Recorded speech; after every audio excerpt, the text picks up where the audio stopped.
Welcome to మెగా9 TV.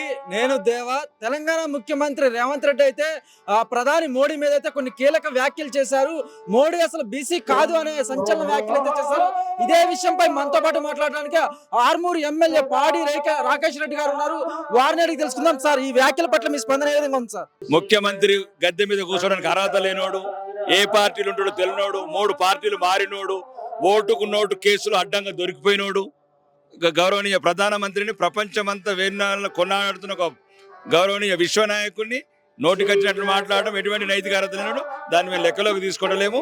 ఇది ఒక దగుల్బాజీ రేవంత్ రెడ్డి మోసపూరిత వాగ్దానాలతో అధికారంలోకి వచ్చి ఇట్లాంటి ప్రజల మధ్యన రెచ్చగొట్టి మా హిందువులను చీల్చాలనే కుట్రలో భాగంగా ఈ కులాల పిచ్చిరేయగొడుతున్నాడు. హిందువులు కూడా ఎటువంటి రేవంత్ రెడ్డి మాయలకు లోను గారు. సరైన సమయంలో సరైన సమాధానం చెప్తాం. అంటే అన్న, మోడీని నమ్మితే బీసీలు మోసపోతారని అయితే ఆరోపణలు చేశాడు. దీని మీద మీ స్పందన ఏమంటారు? మేము హిందువులం, మేము ఫస్ట్ హిందువులం, భారతీయులం. ఇంతకుముందు కులాల మధ్యన చిచ్చు పెట్టి మమ్మల్ని అనేక దేశాన్ని 1000 ఏళ్ళు బానిసత్వం నెట్టిండ్రు. కులం గడప వరకే, ధర్మం మొత్తం, దేశం మొత్తం. కాబట్టి హిందువులం అందరం ఒకటే. ఆ చిన్న చిన్న విషయాలను రెచ్చగొట్టేది అన్ని రకాలుగా బీసీలను గౌరవించుకున్న పార్టీ, ఎస్సీలను గౌరవించుకున్న పార్టీ. ఎస్, ఐఎమ్ పైడి రాకేష్ రెడ్డి. ఒక దళితుని ముఖ్యమంత్రి అయ్యి రేపు నేను దళిత ముఖ్యమంత్రి పనిచేస్తాను. మా బీజేపీలో బీసీ ముఖ్యమంత్రి కింద పనిచేస్తాను నేను.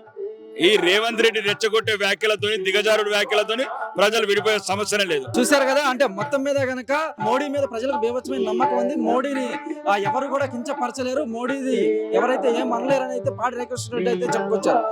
భాస్కర్ తో దేవా, మెగా9 టీవీ, హైదరాబాద్.